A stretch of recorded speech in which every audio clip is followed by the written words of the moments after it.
Welcome to our YouTube channel AKV academy. Start करते हैं CTET की प्रीवियस सीरीज CDP। तो डिस्कस करने वाले हैं paper first. Question number first देखते हैं। बचपन से वयस्कता के परिवर्तन काल का समय कौन सा है? प्रारंभिक बाल्यावस्था, माध्यमिक बाल्यावस्था, पूर्व संक्रियात्मक बाल्यावस्था। ऑप्शन नंबर 4 किशोरावस्था। बचपन से वयस्कता, तो इसमें हमारा ऑप्शन नंबर 4 ठीक होगा। क्वेश्चन नंबर 2 देखते हैं। निम्न में से किसके लिए स्थूलगामक कौशल के उपयोग की आवश्यकता होगी? ब्रश से पेपर पर पेंटिंग करना, पेपर के टुकड़े काटना और चिपकाना, सुई में धागा डालना और चलना और दौड़ना। ये हमारे दो कौशल होते हैं, एक तो फाइन मोटर स्किल और gross motor skill. Fine motor में हमारी छोटी छोटी मांसपेशी काम आती हैं और ग्रॉस मोटर में हमारी बड़ी मांसपेशी काम आती हैं। स्थूलगामक कौशल, इसमें हमारा ग्रॉस मोटर पूछा गया है, तो इसमें हमारा ग्रॉस मोटर में जो बड़ी मांसपेशियां काम आएंगी, चलना और दौड़ना। ऑप्शन नंबर 4 सही होगा। क्वेश्चन नंबर 3 देखते हैं। सामाजिकरण की प्रथम अवस्था है, ये तो आपने लगा भी दिया होगा आंसर, क्योंकि हमारी सामाजिकरण की सबसे पहली अवस्था होती है हमारा परिवार। ऑप्शन नंबर फर्स्ट सही होगा। क्वेश्चन नंबर 4 देखते हैं। यह मान्यता कि भौतिक वस्तुएं जैसे गुड़ियां कार में सजीव गुण होते हैं क्या कहलाती है? जीववादी सोच, पदानुक्रमित सोच, केंद्रीयकरण, वर्गीकरण। ये हमारी जीववादी सोच होती है कि किसी निर्जीव चीज को सजीव मान लिया जाता है। ऑप्शन नंबर फर्स्ट सही होगा। क्वेश्चन नंबर 5 देखते हैं। कथन और कारण। ये वाले जो क्वेश्चन होते हैं, कथन और कारक, थोड़े से हमारे कंफ्यूज वाले होते हैं, इनको थोड़ा ध्यान से पढ़ना होता है। कथन। 4 वर्षीय रिया लंबे और चौड़े दो बर्तन में एक ही समय में समान मात्रा में पानी डालते समय बर्तनों की ऊंचाई और चौड़ाई को एक ही समय में ध्यान में नहीं रख पाती है। जीन पियाजे के अनुसार रिया संज्ञानात्मक विकास को पूर्व संक्रियात्मक चरण में है। ऑप्शन कारण हमारा बिल्कुल ठीक है, पूर्व संक्रियात्मक अवस्था है। और जब रिया एक ही समय में ऊंचाई और चौड़ाई को एक ही समय में ध्यान नहीं केंद्र कर पाती है, तो ये अवस्था हमारी पूर्व संक्रियात्मक चरण में ही होती है। तो ए और आर दोनों सही हैं। आर ए की सही व्याख्या करता है। ऑप्शन नंबर फर्स्ट सही होगा। क्वेश्चन नंबर 6 देखते हैं। संकेतों व अन्य तरीकों द्वारा बच्चों को जरूरत पड़ने पर मदद करना किसका उदाहरण है? पाठ, पुनर्बलन, अनुबंधन, संज्ञानात्मक द्वंद्व। ये हमारा वाइगोस्की के अकॉर्डिंग पूछा गया है, तो वाइगोस्की हमारा पाठ, इसमें हमारा ऑप्शन नंबर फर्स्ट सही हो जाएगा। पाठ हमारा क्या होता है? स्कैफोल्डिंग होता है, ये हमारा टेम्परेरी होता है। इसमें हम शुरू में थोड़ी सी बच्चों को हेल्प कर देते हैं, उसके बाद बच्चा खुद ही करता है। क्वेश्चन नंबर 7 देखते हैं। बच्चों की शिक्षा के लिए वाइगोस्की के सिद्धांत के अनुप्रयोग प्रस्तावित करता है। ऑप्शन नंबर फर्स्ट सहयोगात्मक, ऑप्शन नंबर सेकंड क्रिया प्रसूत, ऑप्शन नंबर 3 रटंत, ऑप्शन नंबर 4 निष्क्रिय। दो तो हमारे नेगेटिव टैग वर्ग हो गए, इसमें हमारे रटंत और निष्क्रिय। फर्स्ट हमारा वाइगोस्की के अनुसार बिल्कुल ठीक है, क्योंकि वाइगोस्की हमें सहयोगात्मक अधिगम के लिए बोलते हैं। क्वेश्चन नंबर 8 देखते हैं। कोहलबर्ग के नैतिक विकास के किस चरण में व्यक्ति अपने व्यवहार के परिणाम के बजाय दूसरों की अपेक्षा के कार्य करता है? इसमें व्यक्ति दूसरों को दिखाने के लिए अपने काम करता है, तो कौन सी चरण है?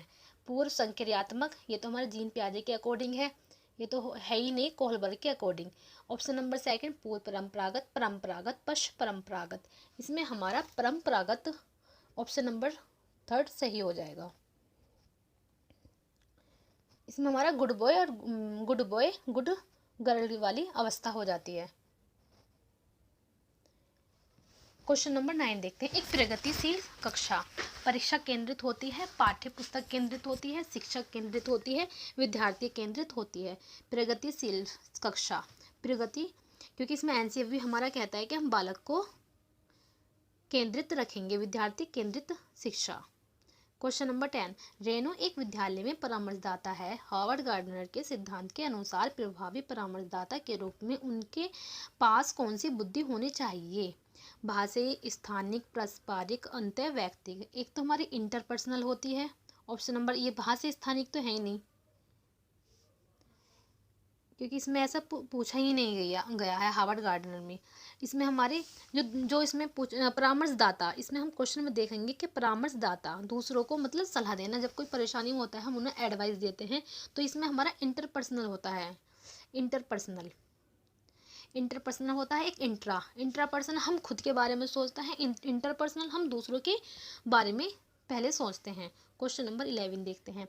राष्ट्रीय शिक्षा नीति 2020 के अनुसार एक शिक्षक को शिक्षण अधिगम प्रक्रिया के दौरान प्राइमरी स्कूल के बच्चों को संप्रेषण के लिए किस भाषा का प्रयोग करना चाहिए। ये तो बहुत सिंपल है, हर बार ये सीटेट में किसी भी तरीके से क्वेश्चन पूछा जाता है। इस क्वेश्चन को घुमा के भी पूछा जा सकता है, लेकिन इसका आंसर ऑप्शन नंबर 4 सही होगा। बच्चों को मातृभाषा में, सबसे बेस्ट हमारा मातृभाषा होती है। हम किसी भी भाषा को अगर सिखाएंगे तो सबसे पहले हम उसकी मातृभाषा में ही उसको चीज़ें सिखाएंगे, उसके बाद हम दूसरी लैंग्वेज भी सिखा सकते हैं मातृभाषा को साथ में रखते हुए ही। क्वेश्चन नंबर 12 देखते हैं। 5 साल की वैशाली ने अपनी माँ से कहा, माँ मुझे अमित की तरह फुटबॉल चाहिए। वैशाली को जवाब देते हुए उसकी माँ ने कहा, फुटबॉल से तो केवल लड़के खेलते हैं, मैं तुम्हारे लिए एक छोटी सी प्यारी गुड़िया लाऊंगी। माँ का जवाब क्या दिखाता है? जेंडर भूमिका में लचीलापन, लिंग समता, लिंग रूढ़िबद्धता, लिंग प्रासंगिकता। इसमें बताइए, क्वेश्चन अपना भी प्लीज़ कमेंट दीजिए कौन सा क्वेश्चन ठीक है, आपके कितने क्वेश्चन ठीक जा रहे हैं। ऑप्शन नंबर 3 इसका सही होगा। यह हमारा लिंग रूढ़िबद्धता को दिखाता है, जो हमारी पुराने टाइम से ही चीज़ें चलती आती हैं। ऑप्शन नंबर 3 सही होगा। क्वेश्चन नंबर 13 देखते हैं। बच्चों को नामीकरण व उन्हें वर्गों में बांटना। ऑप्शन नंबर 1 अर्थपूर्ण सीखने को बढ़ावा देगा, वे सुसाधित करेगा, बच्चों को समूह में हीनता और लिखने की लाचारी को जन्म देगा, सभी बच्चों के अधिगम की जरूरतों को पूरा करने के लिए सकारात्मक रणनीति है। ऑप्शन नंबर 4 बच्चों के आत्मसम्मान और प्रदर्शन पर कोई प्रभाव नहीं डलेगा। इसमें हमारा नामीकरण और वर्गों में बांटना है, ये हमारा नेगेटिव ही क्वेश्चन है कि ना ही हम बच्चों को किसी नाम से जानेंगे और ना ही उनको वर्गों में बांटेंगे। तो इसमें हमारा तो बच्चों के मन में हीनता और सीखने की लाचारी को जन्म देगा। ऑप्शन नंबर 2 सही है। क्वेश्चन नंबर 14 देखते हैं। सतत व समग्र मूल्यांकन के क्या मायने हैं? विद्यार्थियों के एक दूसरे से तुलना करना, बच्चों के व्यापक विकास से जुड़ी सभी स्कूली गतिविधियों के आकलन के सभी पहलुओं को शामिल करना, केवल शैक्षिक गतिविधियों के आधार पर बच्चों को प्रदर्शन का मूल्यांकन करना, साल के अंत में बच्चों का मूल्यांकन करना, उनकी अगली कक्षा में पदोन्नति का निर्णय लेने के लिए मूल्यांकन करना। इसमें देखते हैं सतत और समग्र में हमारी सारी चीज़ें आ जाती हैं, जिसमें बच्चे व्यापक विकास से जुड़ी सभी स्कूली गतिविधियों को करेगा। तो ऑप्शन नंबर 2 सही होगा। क्वेश्चन नंबर 15 देखते हैं। प्रभावी शिक्षक कक्षा में शिक्षण अधिगम की प्रक्रिया में अक्सर जांच करने वाले प्रश्नों का प्रयोग करते हैं। इसमें शिक्षक को किस प्रकार का मूल्यांकन करने में मदद मिलेगी? योगात्मक मूल्यांकन, रचनात्मक मूल्यांकन, मानकीकृत मूल्यांकन, मानक संदर्भित मूल्यांकन। इसमें हमारा स्टैंडर्ड कुछ नहीं होता, ये हमारा मानकीकृत, ये हमारा नेगेटिव है। मानकीकृत और मानक संदर्भ मूल्यांकन, ये दोनों हमारे ऑप्शन वैसे ही करेंगे। योगात्मक मूल्यांकन और रचनात्मक, इसमें क्वेश्चन में जांच करने वाले प्रश्नों को देखता है। जांच करने की बात हुई है तो इसमें हमारा कुछ ना कुछ क्रिएटिविटी हो रही होगी, तो ऑप्शन नंबर 2 ठीक है, रचनात्मक मूल्यांकन। क्वेश्चन नंबर 16 देखते हैं। एक समावेशी कक्षा में शिक्षिका की भूमिका है बच्चों की विविध ज़रूरतों को पता लगाना व उनका ख्याल रखना, केवल कुछ खास विद्यार्थियों पर ध्यान देना, बच्चों को उनकी अकादमिक क्षमता के आधार पर पहचानना व उनको पृथकीकरण करना, खास ज़रूरत वाले बच्चों को विशेषज्ञ के पास भेजना व सुनिश्चित करना कि वे अलग संकाय में पढ़ाया है। समावेशी जो कक्षा होती है, इसमें हर तरीके के बच्चों को समावेश किया जाता है, चाहे वो विकलांग हो, चाहे वो दृष्टिबाधित हो, वो किसी तरह का है। अगर हम उनको साथ मिलजुल कर पढ़ाएंगे तो उससे हमारे एक दूसरे से बच्चे बहुत कुछ सीखेंगे। तो बच्चों की विविध ज़रूरतों का पता लगाना और उनका ख्याल रखना, तो ऑप्शन नंबर 1 हमारा सही होगा।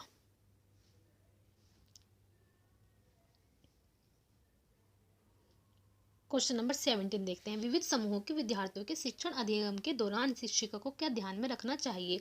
हर विद्यार्थियों को स्वीकारना व सम्मान देना, सांस्कृतिक विभिन्नताओं को अनदेखा करना, सुसंगत संप्रेषण बनाए रखना, अप्रत्यक्ष निर्देश देना, विद्यार्थियों को स्वायत्तता व लचीलापन देना। इसमें हमारा देखो question number option number first, स्वीकारना व सम्मान देना विद्यार्थियों को, ये बिल्कुल ठीक है। सांस्कृतिक विभिन्नताओं को अनदेखा करना, हम किसी भी चीज़ को अनदेखा नहीं करेंगे, टीचर्स किसी भी चीज़ को अनदेखा नहीं करेगा। सुसंगत संप्रेषण बनाए रखना, ये बिल्कुल ठीक है, संप्रेषण अच्छा होना चाहिए बच्चों के लिए। अप्रत्यक्ष निर्देश देना, इसमें हम बच्चों को निर्देश नहीं देते हैं, तो ये हमारे दोनों ही कट जाते हैं।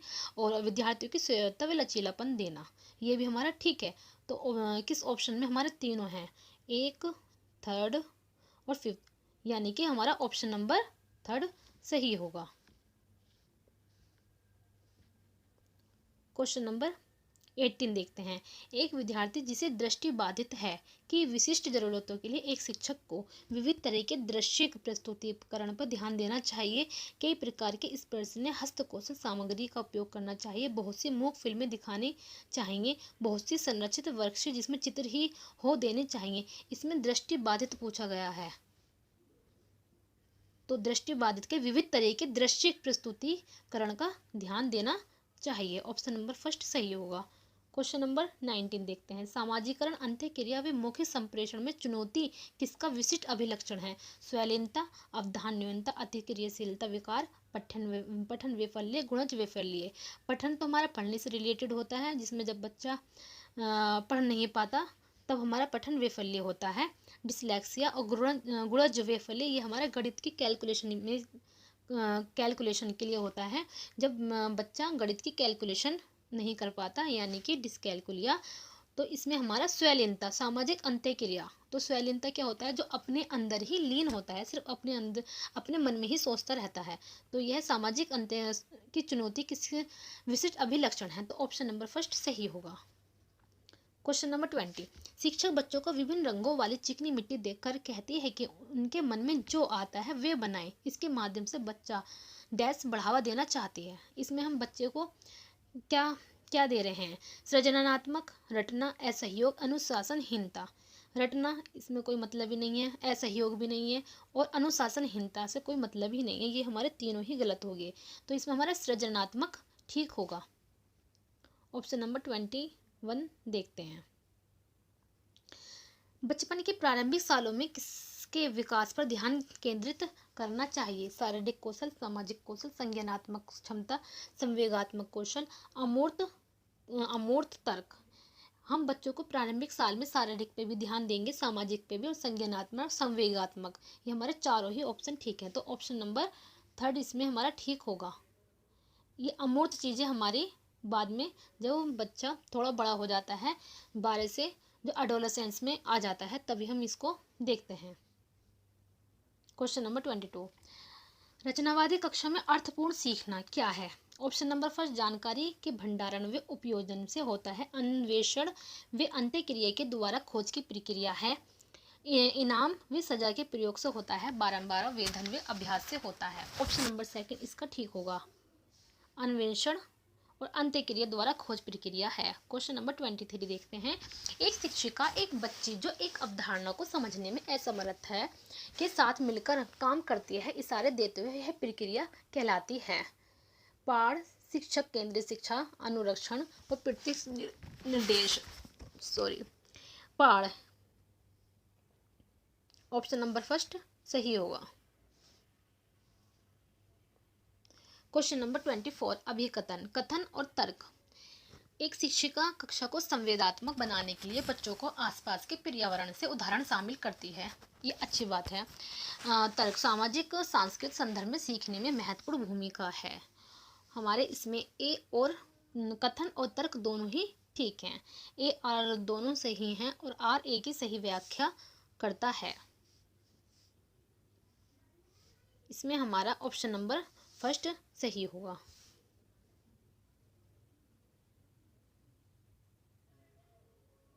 क्वेश्चन नंबर 25 देखते हैं। निम्नलिखित में से क्या बच्चे समस्या समाधान में बाधा उत्पन्न करेगा। समस्या को सही से पहचानना, समस्या को स्पष्टता से परिभाषित करना, पहले सुलझाई गई मिलती जुलती समस्याओं के बारे में सोचना, वस्तुओं में इस्तेमाल पारंपरिक तरीकों से स्थिर रखना, समस्या समाधान में बाधा उत्पन्न करेगा। निम्न बच्चे समस्या बाधा उत्पन्न, इसमें हमारा इस समस्या को स्पष्टता से परिभाषित करना, समस्या को सही से पहचानना, ये भी ठीक है। वस्तुओं में इस्तेमाल पारंपरिक तरीकों से हमें पारंपरिक तरीकों से कोई मतलब नहीं होता है, तो ऑप्शन नंबर 4 ठीक होगा। कथन और तर्क। क्वेश्चन नंबर 26, विद्यार्थियों द्वारा की गई गलतियां व त्रुटियां शिक्षकों व विद्यार्थियों की असफलता को दर्शाती हैं। बच्चों में खुद से सोचने की क्षमता नहीं होती तथा उनके सीखने में सुनिश्चित करने के लिए उन्हें लगातार निर्देश देने पड़ते हैं। इसमें हमारा तर्क बिल्कुल गलत है। विद्यार्थियों द्वारा की गई गलतियां त्रुटियां शिक्षकों को विद्यार्थियों की असफलता को दर्शाती हैं। शिक्षकों की विद्यार्थियों की असफलता से कोई हमें मतलब ही नहीं है। इसमें हमारा ए और आर दोनों ही गलत हैं।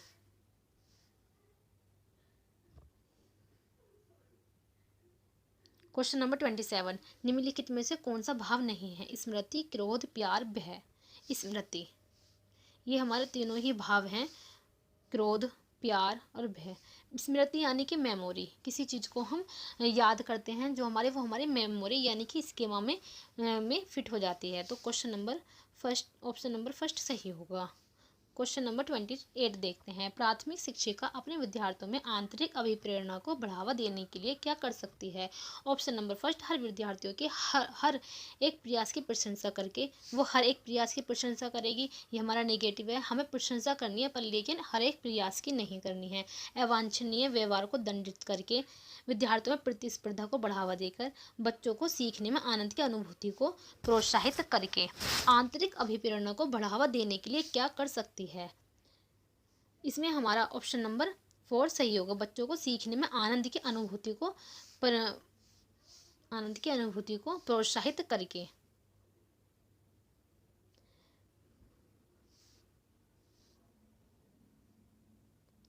बच्चे का समग्र शारीरिक व मानसिक स्वास्थ्य अधिगम है को प्रभावित नहीं करता, बाधा डालता है, से संबंधित नहीं है, से सुधारित करता है।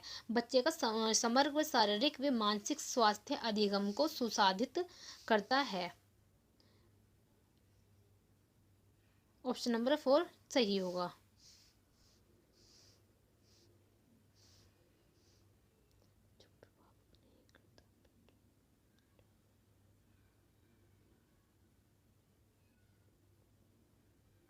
इसका 29 का आंसर थोड़ा गलत है। बच्चे का समग्र शारीरिक व मानसिक स्वास्थ्य अधिगम में बाधा डालता है, क्योंकि अगर हमारा शारीरिक और मानसिक स्वास्थ्य सही नहीं होगा तो इसमें हमारा इस चीज़ का बाधा डलेगी। और मैं आपको 29 का सही क्वेश्चन अगली वीडियो में बताती हूँ। तो क्वेश्चन नंबर 30 देखते हैं। रूही का मानना है कि उसने ठीक से पढ़ाई नहीं की थी, जिसके कारण उसके विज्ञान की परीक्षा में अच्छे नंबर नहीं आए, जबकि वे विज्ञान में बहुत अच्छा प्रदर्शन कर सकती है। रूही अपने प्रदर्शन का आरोपण किस कारक को कर रही है? पर्यावरण कारक, योग्यता की कमी, कोशिश की कमी, कठिन भाग्य। ऐसा तो कुछ नहीं है कि उसको एनवायरनमेंट भी अच्छा मिला है, योग्यता उसमें है, वो पढ़ाई करती है, लेकिन वो उस टाइम पर नहीं कर पाई है, तो उसमें कोशिश में कमी है। तो ऑप्शन नंबर हमारा 3 होगा सही। यदि हमारा चैनल आपको पसंद आया हो तो लाइक करें और अपने दोस्तों में शेयर करें और सब्सक्राइब करना नहीं भूलें। Thank you so much.